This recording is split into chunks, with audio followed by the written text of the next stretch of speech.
Hello students, in today's session we are going to learn laws of exponents for real numbers. We will also revise all the basic laws of indices that we have done in the previous class. So let's start. The first rule in your laws of indices is a to the power m into a to the power m will be equals to a to the power m plus n. ये इसका मतलब क्या हो गया? For example, whenever what is it, a to the power m into a to the power n is there, if the base is the same, right, this is called base, this is called your exponent, right? If the base is same, in multiplication only, it should not be in addition or subtraction, only in multiplication and division you can perform these rules. So whenever in multiplication base is same, you can directly keep your base same and add your exponents, that is m plus n will be there. Okay, let's take with the example. देखो अगर ऐसा दिया है 5 का power 2 into 5 का power 3, सही है? तो अगर लॉस ऑफ इंडाइसेस लगा दूं तो ये इक्वल किसके आना चाहिए? 5 का पावर 2 प्लस 3, कितना होता है 2 प्लस 3? 5, तो मैं डायरेक्टली 5 लिख देता हूँ, है ना? चेक करके देखो अगर इक्वल आता है क्या। तो 5 का पावर 2 कितना हो गया? 25 इंटू 5 का क्यूब हो गया 125। इन दोनों का जो मल्टीप्लीकेशन आने वाला है वही ये आएगा। अब हम मैं आप कैलकुलेशन नहीं करेंगे पर वो इक्वली आएगा, ठीक है? करके देख लो चाहो। नेक्स्ट रूल क्या बोल रहा है आपको? अब ये डिवीजन का भी सेम ले लेते हैं, मतलब ये थर्ड वाला ले लेंगे। थर्ड वाला रूल डिवीजन, अगर a का power m divided by a का पावर n हो, मतलब ये डिवीजन, इसको ऐसा भी लिख सकते हो आप, a का पावर m अपॉन a का पावर n। अगर डिवीजन हो, अभी ऐसा लिखा हो या ऐसा लिखा हो एक ही बात है, तो सहूलियत के लिए ऐसा लिख लिया। अगर बेस सेम हो तो सब्सट्रैक्शन करो, a का पावर, सब्सट्रैक्शन कौन सा करना है?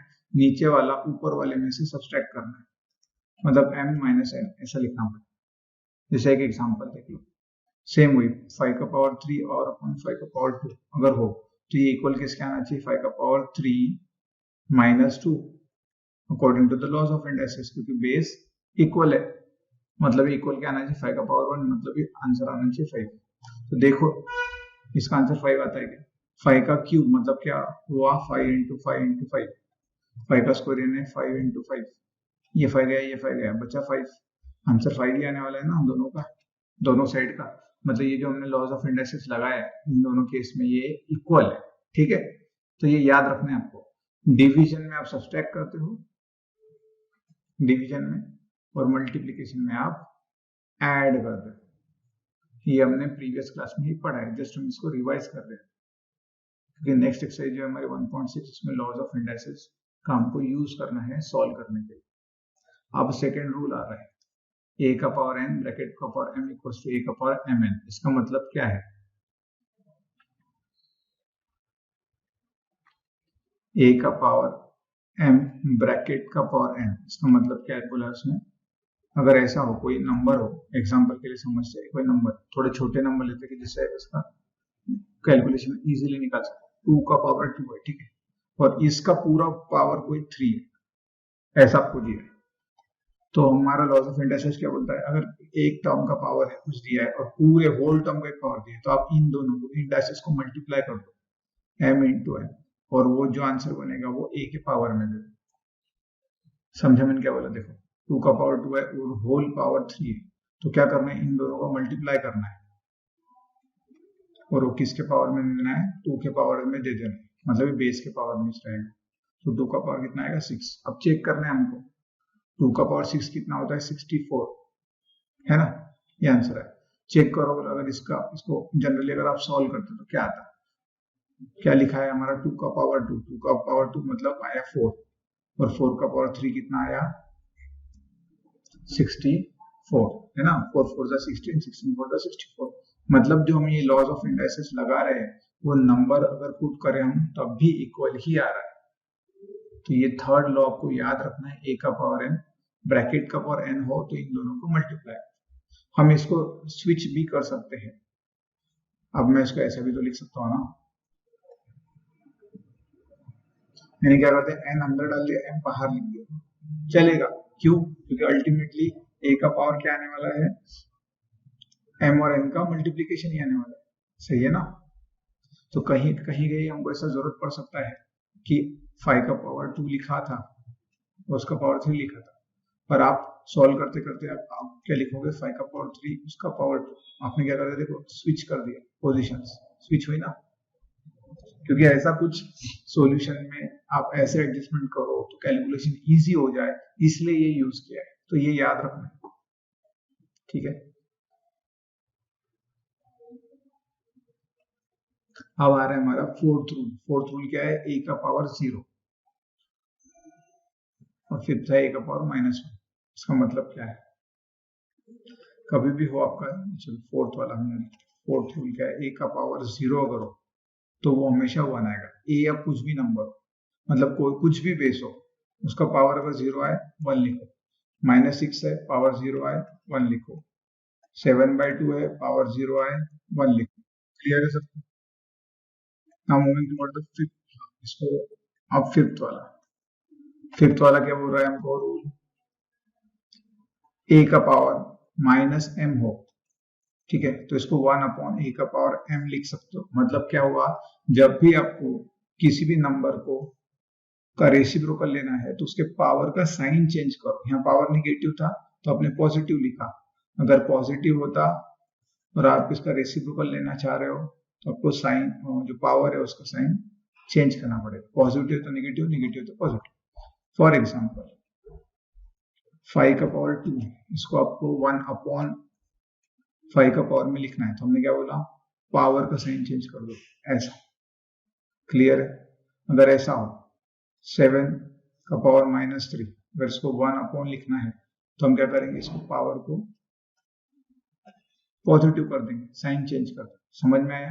मतलब इन शॉर्ट हम बोल सकते हैं, अगर ऊपर को नीचे लाना है या नीचे को ऊपर ले जाना है तो साइन चेंज करो पावर का, ना कि बेस का। कुछ बच्चे की गलती यहाँ करेंगे, बेस का करेंगे। बेस का नहीं बोला है मैंने बोला है पावर का साइन चेंज करना, ठीक है। समझ में आ गया? तो इसी का यूज करके एक हमने यहाँ पर डिराइव आइडेंटिटी ली थी पहले ही वाले एग्जाम्पल। ये कैसे आगे देखो, इसी का यूज करके ये कैसे आगे देखो, ए का पावर -m अपन बी का पावर -n है, तो इसको कैसे लिख सकते हो, देखो ए का पावर -m इंटू, इसको लिख सकते हैं 1/b का पावर -m, एक ही बात है ना। ऐसा लिख सकते हो ना, न्यूमरेटर को ऐसे लिख दिया, डिनोमिनेटर को ऐसे लिख दिया, मल्टीप्लाई करोगे तो आएगा सेम ही।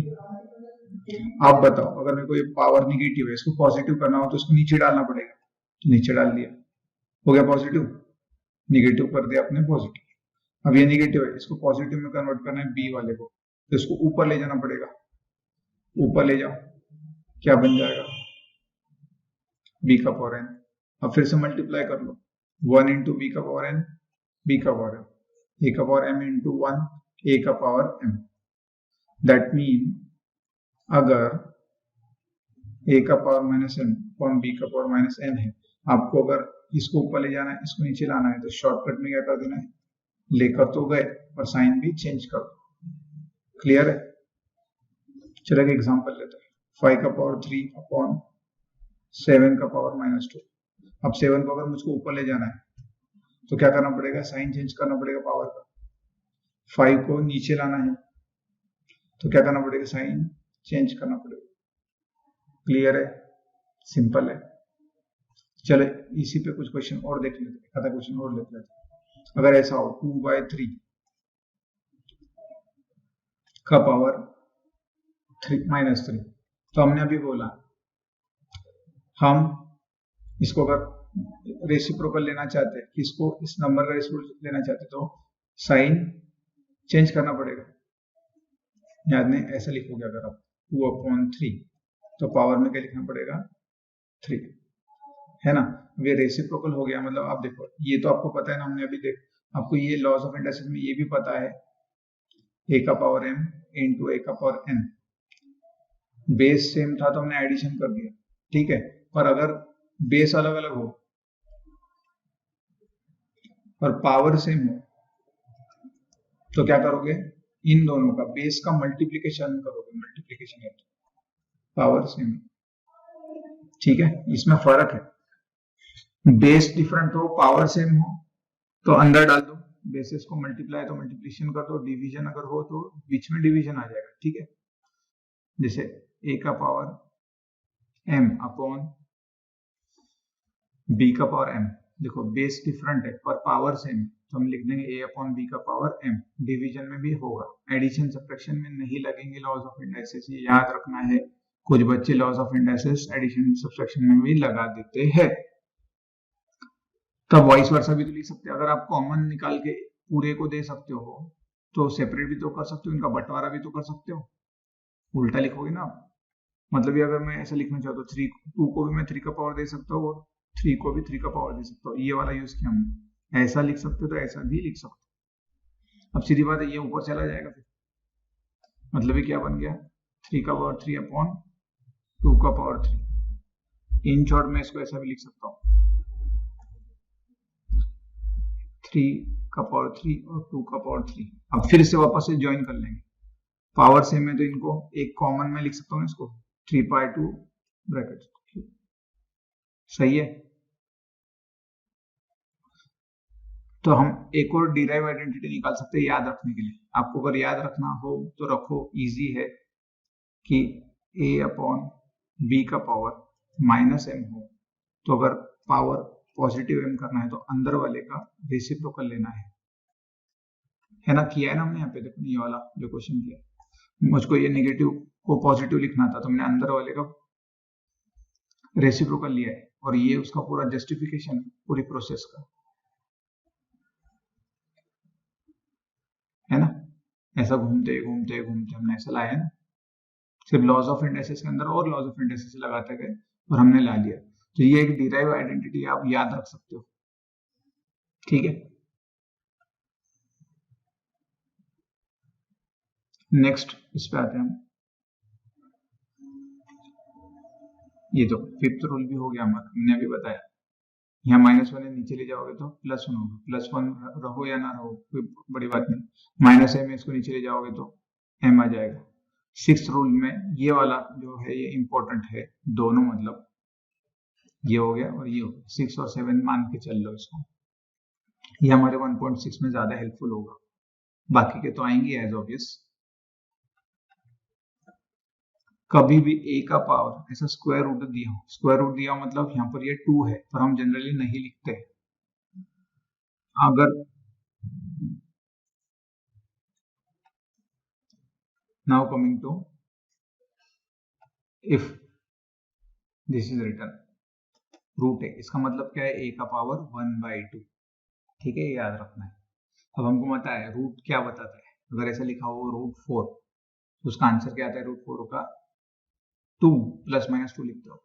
वैसे ही अगर मैंने 4 का पावर 1/2 ये लॉ यूज करके लिखा है तो उसका भी आंसर तो 2 ही आएगा, सिर्फ नेमिंग कन्वेंशन या लिखने का तरीका अलग अलग, 4 का पावर 1/2 लिखो या स्क्वायर रूट ऑफ 4 लिखो। इसका मतलब होता है पावर अगर आपने 1/2 लिखा है यानी सेकेंड रूट निकालना है, ठीक है। अगर आपने ऐसा लिखा है क्यूब रूट ऑफ है, आपको पता है क्यूब रूट कैसे लिखते हो, यहाँ 2 रहता है वैसे स्क्वायर रूट, पर हम जनरली स्टैंडर्ड फॉर्म में सिर्फ 2 नहीं लिखते, वहाँ 2 नहीं लिखा है मतलब वहाँ 2 है, ये क्यूब रूट हुआ। अगर ऐसा फोर्थ रूट है तो फोर्थ रूट रहेगा, फिफ्थ रूट ऐसा रहेगा, है ना। क्यूब रूट निकालना मतलब ऐसा कौन सा नंबर है जिसको खुद से ही 3 बार मल्टीप्लाई करने के बाद में ये अंदर वाला नंबर आता है ना। एग्जाम्पल के लिए अगर लिखो क्यूब रूट ऑफ 8, ऐसा कौन सा नंबर है जिसको खुद से ही मल्टीप्लाई करने के बाद में 8 आता है, 2, आंसर 2 आएगा ना क्यूब रूट ऑफ 8। अगर ऐसा लिखा क्यूब रूट ऑफ 64, ऐसा कौन सा नंबर है जिसको खुद से ही मल्टीप्लाई कर 3 बार मल्टीप्लाई करने के बाद में 64 आता है, आंसर आएगा 4, सही है ना। सो जस्ट इसका रिप्रेजेंटेशन आप ऐसा लिखोगे, 1 का पावर देखो, क्यूब रूट है तो 1/3 लिखना है, फोर्थ रूट है तो 1/4 लिखना है, फिफ्थ रूट है मतलब 1/5 लिखना है। तो आप अगर ऐसा दिखे आपको कहीं पे मतलब ये फोर्थ रूट निकालना है। ऐसा दिखे आपको कहीं पे भी मतलब थर्ड रूट निकालना है। ऐसा दिखे आपको पावर में 1/2 मतलब आपको स्क्वायर रूट निकालना है। ऐसा दिखे तो फिफ्थ रूट निकालना है। सो ऑन, ये चलते रहेगा फिर अब, है ना। इन शॉर्ट अगर मुझको फॉर्मूले में लिखना है तो मैं कैसे लिखूंगा? अगर मुझको दिखा a का पावर 1/n मतलब a का मुझको nth रूट निकालना है, सही है। मतलब ऐसा नंबर ढूंढना है जिसको n टाइम्स खुद से ही मल्टीप्लाई करो तो a आ जाए। क्लियर है? चलो ये बताओ, पर फिर अगर ऐसा दिखाओ 125 का पावर 1/3, इसका मतलब क्या है? क्यूब रूट ऑफ 125 हमको निकालना है। क्यूब रूट ऑफ 125 निकालना है मतलब ऐसा नंबर जिसको खुद से ही 3 बार मल्टीप्लाई करो तो 125 आता है। क्या आंसर आएगा? 5। 5 5 जा 25, 25 5 जा 125। सिंपल है ना।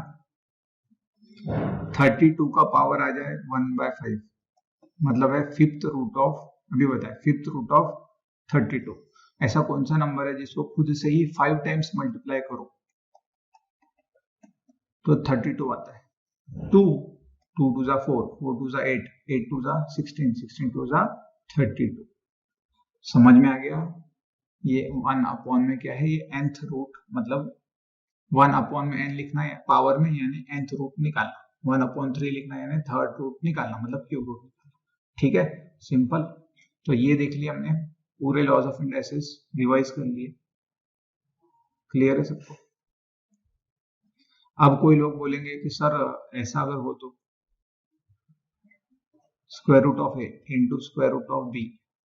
अभी हमने देखा स्क्वायर रूट ऑफ ए को हम कैसे लिख सकते हैं? ए का power 1/2। Square root of B को हम कैसे लिखते हैं? बी का पावर 1/2। अभी देखा। अब देखो लॉज ऑफ इंडाइसिस में हमने देखा था ना, ए का पावर m इंटू बी का पावर m हो, मतलब पावर सेम हो, तो हम क्या कर लेते हैं?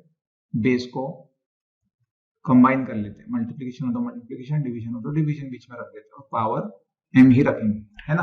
तो सेम हम यहाँ पर भी कर सकते हैं। a को और b को कंबाइन कर दिया, पावर जो है वो सेम वही लिख दी। बीच में मल्टीप्लीकेशन था मल्टीप्लीकेशन, डिवीजन होता तो डिवीजन लिखते।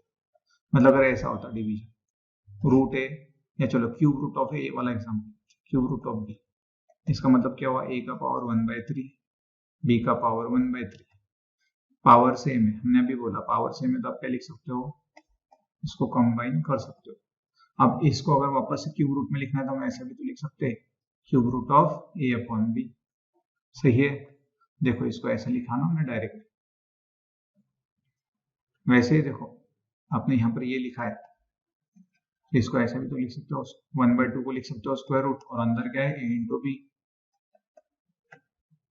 मतलब ये इतने वाले पूरे इसको आपने ऐसा लिखा है ना। सिंपल है, क्लियर है, कोई डाउट नहीं होना चाहिए। चलो इसके बेस पर अब एक्सरसाइज 1.5 सॉल्व करते हैं। So let's start with exercise 1.6। Simple है, जो लॉज ऑफ इंडक्शन हमने अभी तक देखे। फर्स्ट क्वेश्चन आ रहा है, फाइंड फर्स्ट वाला क्या है? फर्स्ट वाला लिखो, चलो सॉल्यूशन। 64 का पावर 1/2 मतलब ही क्या है? Square root of 64। बताओ अगर स्क्वायर रूट निकालना है यानी ऐसा नंबर जिसको खुद से ही मल्टीप्लाई करो तो 64 आता है। क्या है आंसर? 8। सिंपल है, चाहो तो प्लस माइनस भी लिख सकते हो, पर हम 8 ही लिखेंगे। सही है। अब सेकंड वाला 32 का पावर 1/5 हमने अभी देखा था, फिफ्थ रूट ऑफ 32, तो आंसर क्या आ गया आपका? 2। अभी देखा ना हमने, एक लाइन में नहीं लिखना चाहिए जनरली सॉल्यूशन निकालते हुए। Fifth root of 32 equals to 2 ऐसा लिखना चाहिए। मतलब 32 का पावर 1/5 इक्वल्स टू 2 ऐसा ब्रैकेट में आप कर दोगे, जिससे चेक करने वाले के लिए इजी हो जाए। अब आगे हमारा थर्ड क्वेश्चन। थर्ड क्वेश्चन में क्या लिखा है? 125 का पावर 1/3 हमने अभी देखा है, इसको कैसे लिख सकते हो? Cube root of 125। इसका मतलब क्या हुआ कि ऐसा कौन सा नंबर है जिसका क्यूब लेने के बाद 125 आता है? तो मिल गया 5। मतलब ये 125 का power 1/3 will be equals to 5। मिल गया आंसर, हो गया क्लियर। चलो अब ऐसे क्वेश्चन आ गए, चलो स्टार्ट करते विद सॉल्यूशन। तो फर्स्ट वाले का फर्स्ट क्या लिखा है? 9 का पावर 3 अपॉन, हमने अभी देखा था। अब देखो फ्रैक्शन में रहा तो हम क्या करेंगे, कभी भी फ्रैक्शन में हो तो उसको तोड़ दो, मतलब 9 पावर में 3/2 है, तो मैं इसको ऐसे लिख सकता हूँ ना 1/2 इंटू 3 लिख सकते हैं ना, इसका मतलब एक ही है, ऐसा है ना, 1 3 3 2 1 2 डिनोमिनेटर में 2। और हमने अभी जो लॉज ऑफ इंडाइसेस देखे थे, ए का पावर m ब्रैकेट का पावर n हो, ए का पावर m इंटू n है, मतलब इन दोनों मल्टीप्लाई, तो इसको उल्टा भी तो लिख सकते हैं। तो यहाँ पर m क्या हो गया 1/2 और n क्या हो गया 3, सही है। तो हम ऐसे लिख सकते हैं ना, 9 का पावर 1/2 और पूरे इसका पावर 3 लिख सकते हैं ना। इन दोनों का मल्टीप्लाई होने वाला है ना, तो भी 1/2 इंटू 3 और 1/2 इंटू 3 यानी 3/2 होता है। मतलब ये हमने कुछ चेंजेस नहीं किए, हमने सिर्फ एडजस्टमेंट किए यहाँ पे, सही है। अब बताओ 9 का पावर 1/2 यानी स्क्वायर रूट ऑफ 9 होता है, सही है। और स्क्वायर रूट ऑफ 9 कितना आता है 3, और ऊपर पावर में तो 3 है। अब इसका मतलब क्या है, 3 को 3 टाइम्स मल्टीप्लाई करना है, तो चाहो तो आप ऐसा लिख लो, ये तो डायरेक्टली आंसर बता दो, 3 3 जा 9, 9 3 जा 27, तो आंसर क्या बन जाएगा हमारा 27। किसका आंसर, फर्स्ट वाले का, जो था 9 का पावर 3/2। क्लियर है, दिस इज आवर आंसर। समझ में आ गया। चलो सेकंड वाला और आपको डिटेल में समझेंगे, यही एडजस्टमेंट हर जगह करने। सेकंड में 32 का पावर 2/5 लिखा है, सेकंड वाला 32 का पावर 2/5 कैसे बताया, 32 लिखो, उसके पावर में 1/5 इंटू 2 लिखोगे, एक ही ना इसका मतलब। अब हमने अभी देखा था लॉज ऑफ इंडाइसेस में, ए का power m power n equals to ए का पावर m इंटू n, तो उल्टा भी तो लिख सकते हो, मल्टीप्लीकेशन रहा तो पूरे इसको पावर दे सकते हो, क्योंकि इनका तो मल्टीप्लीकेशन ही होने वाला है, यही आने वाला है। अब फिफ्थ रूट ऑफ 1/5 पावर दिया 32 का, मतलब क्या है फिफ्थ रूट ऑफ 32 उसका पावर 2, उसका मतलब यही होता है ना। तो फिफ्थ रूट ऑफ 32 कितना होता है 2, और ऊपर पावर है 2, आंसर आ गया 4, मतलब 32 का पावर 2/5 का आंसर आ गया 4। This is the answer of second, right. ये सेकंड का आंसर हो गया। देखो इन शॉर्ट अगर आप देख पाओ तो हम हमेशा क्या कर रहे हैं, जो नीचे वाला रहता उतना रूट लेते, और रूट लेने के बाद ऊपर वाले उतना पावर दे देते। समझ में आ रहा है ना। पहले वाले में देखो 1/2 था, मतलब सेकंड स्क्वायर रूट लिया, उतना रूट लिया, तो स्क्वायर रूट लिया 3, और जितना ऊपर है पावर, मतलब न्यूमरेटर में जो है वो पावर दे दिया, तो 3 का पावर 3 27। तो सिमिलरली बिना सॉल्व करे, इतना सारा एडजस्टमेंट किए भी हम डायरेक्टली बता सकते हैं। सीधी बात है, बताओ 16 का फोर्थ रूट कितना होगा 2। फोर्थ रूट निकालना मतलब ऐसा नंबर जिसका को 4 टाइम्स खुद से ही मल्टीप्लाई किया जाए तो 16 आ जाए, आ गया। और अब हम पावर क्या दे देंगे 3 जो न्यूमरेटर में, मतलब आंसर आ गया 8। इसका आंसर इस तरीके से सॉल्व करने के बाद में 8 ही आना चाहिए। ये तो मैंने शॉर्टकट बताया, बाकी का थर्ड और फोर्थ आप इसी तरीके से, थर्ड आप इस तरीके से सॉल्व करोगे, फोर्थ हम देखते हैं। क्लियर है सबको। नाउ थर्ड फोर्थ में क्या दिख दिया है 125 का पावर -1/3।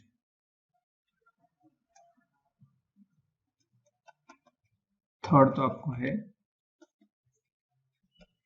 होमवर्क, ठीक है। फोर्थ पे आ रहा है 125 का पावर है -1/3, हमने अभी देखा था, थोड़ा अच्छे से लिख लेते कि अगर पावर निगेटिव में हो तो कोशिश करो उसको पॉजिटिव में लाना, और अगर पावर का साइन चेंज करना तो आप क्या करते हो रेसिप्रोकल लेते हो। यहाँ अपॉन है ना 1, तो इसका रेसिप्रोकल लिखोगे 125 का पावर 1/3 कर दोगे। ये अभी लॉस ऑफ इंडक्शन देखा था ना आपने, ए का पावर m इक्वल टू ए का पावर 1/a का पावर -m। न्यूमरेटर से डिनोमिनेटर में जाना है या डिनोमिनेटर से न्यूमरेटर में जाना है तो पावर का साइन चेंज करना पड़ेगा, तो सेम कर लिया। और हमने यह भी देखा था 1/3 पावर है, मतलब क्यूब रूट कर दो, तो क्यूब रूट ऑफ 5 कितना होगा, 125 कितना होगा 5, मतलब ये 125 का पावर -1/3, आंसर क्या आ जाएगा 1/5। आप चाहो तो इसको ऐसे भी लिख सकते थे, अब यहाँ पावर क्या है 1 है ना, अगर मैं इसको ऊपर लेके जाना चाहूँ तो क्या करना पड़ेगा, 1 का साइन चेंज कर देना पड़ेगा, मतलब -1, तो आंसर ये भी आएगा। अगर एमसीक्यू में आपको कहीं दिया हो और आप फिर डर जाओ अरे ये क्या कर दिया, हमारा तो 1/5 आ रहा है और यहाँ तो 1/5 आंसर भी नहीं है, तो ये 5 का पावर -1 मतलब ही 1/5 है। ठीक है, सिंपल है। Now moving towards the third question. Now moving to the third question, क्या बोल रहा है, देखो फर्स्ट सॉल्यूशन सिंपल है, लॉज ऑफ इंडाइसिस लगा लो।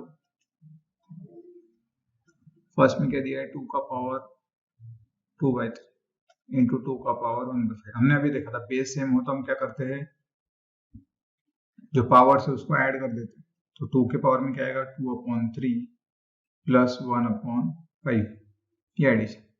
तो चलो इस एडिशन को हम साइड में कर लेते हैं आपको समझने के लिए, 2/3 प्लस 1/5। बेस सेम ना हो तो एडिशन मतलब आप ऐड कैसे करते हो, दो फ्रैक्शंस क्रॉस मल्टीप्लाई करते हो, 2 इंटू 5 प्लस 1 इंटू 3 अपॉन में फिर डिनोमिनेटर इंटू डिनोमिनेटर को मल्टीप्लाई कर देते है ना, ऐसे सॉल्व किया था। इसका आंसर क्या बनेगा फिर 2 5 10 प्लस 3 1 3 अपॉन 3 5 15, तो क्या बन जाएगा 13/15। क्लियर है, इसका आंसर आता है 13/15। तो डायरेक्टली हम अब ये जो भी आपने कैलकुलेशन किया है ना, तो फर्स्ट स्टेप में आप 2 के पावर में ये रख देना है ना, सेकंड स्टेप में आप 2 के पावर में ये रख देना, और लास्ट में 2 के पावर में ये रखेंगे जो कि होगा 13/15। ये आ गया आंसर आपका किसका, फर्स्ट आंसर क्वेश्चन का, 2 का पावर 2/3 इंटू 2 का पावर 1/5 आंसर ये आया। क्लियर है, this is our final answer. समझ में आ गया सबको, क्लियर है। Now second question which is 1/3 to the power 3 bracket to the power 7। Third one, second one sorry, what it is 1/3 to the power 3 bracket to the power 7। इसका मतलब क्या था, देखो यहाँ पर बेस जो है ना वो डिवीजन में है और वो भी अलग अलग है, तो डिवीजन में मतलब a/b ऐसा हो और पावर m हो, तो हमने अभी देखा था ना, आप दोनों को दे सकते हो और या दोनों का हो तो उसमें से ले भी सकते हो, उल्टा लिखते आना चाहिए आप, समझ गए। तो यहाँ पर मैं 7 पावर दे सकता हूँ ना इन दोनों को, तो मतलब 1 को भी मैं 7 पावर दे सकता हूँ, बंटवारा कर देंगे, बेचारे जगह रहते, दे दिया। अब 1 का पावर याद रखो हमेशा, 1 का पावर कुछ भी हो, कोई भी नंबर हो, वो 1 ही आता है हमेशा, सिंपल। और हमने ये भी देखा है अभी, a का पावर m ब्रैकेट का पावर n, इन दोनों का मल्टीप्लिकेशन होता है ना, ये तो यूज किया था, a का पावर m इंटू n कर देते हैं, तो सिंपली यहाँ पर भी मल्टीप्लिकेशन होगा, क्या होगा 3 का पावर 3 इंटू 7 हो गया।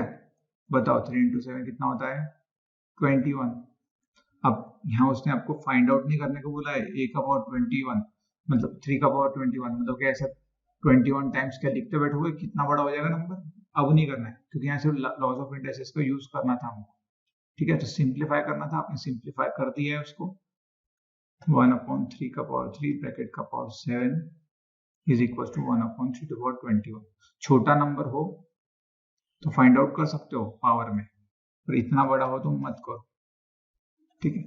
एक 5 तक होता, 3 का पावर 5 6 तक होता तो हम निकाल लेते, और ये 21 टाइम्स को मल्टीप्लाई करेगा 3 से, लेंथी हो जाएगा। नाउ नेक्स्ट थर्ड, 11 का पावर 1/2, 11 का पावर 1/4।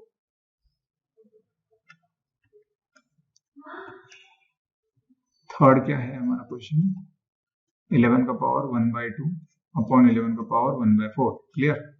अब सीधी बात हमने अभी देखा ना, ए का पावर बेस सेम और पावर डिफरेंट हो तो हम क्या करते हैं, डिवीजन में सब्सट्रैक्शन करते हैं। तो वही हम यहाँ लॉज ऑफ इंडस्ट्रीज लगाएंगे, ये रीजन रहेगा। जो मैं साइड में लिख रहा हूँ ये रीजन है, उसके आप डॉट डॉट करके वो फिर से लिखना अपने नोट्स में। आपको समझ में आना चाहिए कि आपने क्या किया था। जो भी हम क्वेश्चन सॉल्व करते हैं लाइव सेशन में वो फिर से सॉल्व करना चाहिए नोटबुक में, समझ में आने को। क्या करना है, बेस से में इन दोनों का सब्सट्रैक्शन करना, पर ऊपर वाले पावर में से नीचे वाला पावर सब्सट्रैक्ट करोगे। ठीक है। अब सब्सट्रैक्शन कैसे करोगे, सेम जैसा हमने अभी किया था, क्रॉस मल्टीप्लाई करोगे। 1 into 4 4 माइनस 2 1 जा 2 अपॉन 2 4 जा 8। सही है। तो क्या आएगा, 11 का पावर 4 माइनस 2 2 अपॉन 8। अब ये कटता है ना तो काट दो, 2 1 जा 2 2 4 जा 8। तो 11 का पावर कितना रह जाएगा लास्ट में, 1/4। कंफ्यूजन ना हो इसलिए हमेशा ऐसा ब्रैकेट लिखो जिससे ये समझ में आए, नोटेशन समझ में आए चेक करने वाले को भी और आपको भी, ये पावर में चल रहा है सब कुछ, है ना, ये पावर में चल रहा है सब कुछ। समझ गया। तो आंसर आ गया 11 to the power 1/4 if 11 to the power 1/2 upon 11 to the power 1/4 is there. This was our third question, right? This is the answer. Now moving to the question number 4. 7 to the power 1/2 and 8 to the power 1/2. Fourth, 7 to the power 1/2 into 8 to the power 1/2. This dot means multiplication. Okay, हमेशा याद रखो dot मतलब multiplication है। जरूरी नहीं है बच्चे नहीं रहेगा कि मल्टीप्लाई लिखोगे, डॉट मतलब मल्टीप्लिकेशन है। सीधी बात हमने अभी देखा था, a का पावर m इंटू b का पावर m, बेस डिफरेंट हो पर पावर सेम हो तो क्या कर लेते हैं हम, डायरेक्टली बेस का मल्टीप्लिकेशन और पावर रख देते हैं। तो वही हम यहाँ यूज करेंगे, 7 into 8 bracket to the power 1/2। ये उसका रीजन है कि इधर इक्वल टू करके यहाँ लिखना। अब 7 8 जा 56 का पावर 1/2। चाहो तो इसको स्क्वायर रूट ऑफ 56 भी लिख सकते हो। अब 56 किसी भी पर नंबर का स्क्वायर नहीं है, सही है ना। 56 is not a perfect square number. तो अगर ऐसे केस में अगर आपको इसको और सिंप्लीफाई करना हो और कोशिश करो पूरा सिंप्लीफाई करो तो क्या करना चाहिए, try to factorize the number and at least one factor should be perfect square number. देखो ऐसा कोई परफेक्ट स्क्वायर नंबर है क्या जिसके टेबल में या जिससे हम 56 को डिवाइड कर सकते हैं। देखो पहला आया था हमारा स्क्वायर 4, फिर आएगा 9 16, ये देखना जो हम इजीली कर सकते हैं 25 वगैरह वगैरह। तो 4 से ये डिवाइड होता है 4 इंटू 4 1 जा 4 4 4 जा 16, right. Sorry 4 into 14, right. Now अभी हमने देखा था ये स्क्वायर रूट है ना, तो हम मतलब 4 को भी स्क्वायर रूट दे सकते हैं। ये स्क्वायर रूट लिखते नहीं हमेशा, सिर्फ समझाने के लिए आपको लिखा है मैंने। 4 को भी स्क्वायर रूट दे देंगे और 14 को भी स्क्वायर रूट दे देंगे। अभी देखा ना लॉज ऑफ इंडस्ट्रीज उल्टा है ना ये, अगर ये मिक्स कर सकते हो तो स्प्लिट भी तो कर सकते हो। वैसे ये स्प्लिट कर दिए, इसको भी दे दिया इसको भी दे दिया। रूट 4 कितना होता है 2, 14 का नहीं आता है तो वैसे ही लिख देंगे। अब 14 भी किसी परफेक्ट स्क्वायर नंबर से डिविजिबल है क्या, 4 से है क्या, नहीं, 9 से तो नहीं चाहिए। तो आगे अब ये तो बड़े नंबर हो रहे हैं फिर तो देखना भी नहीं, सही है। तो आंसर क्या आ गया हमारा 2√14। ये जो स्टेप है इतनी, ये आपको सॉल्व करना बनने चाहिए हर बार। This is basics. आंसर क्या आ गया, 7 का पावर 1/2 इंटू 8 का पावर 1/2 का आंसर बन गया आपका 2√14। This was our fourth answer. Clear है। So this was up to our exercise 1.6, that is our chapter number 1 is over. In next session we'll start with the second chapter, that is polynomials. So see you in next chapter. Thank you.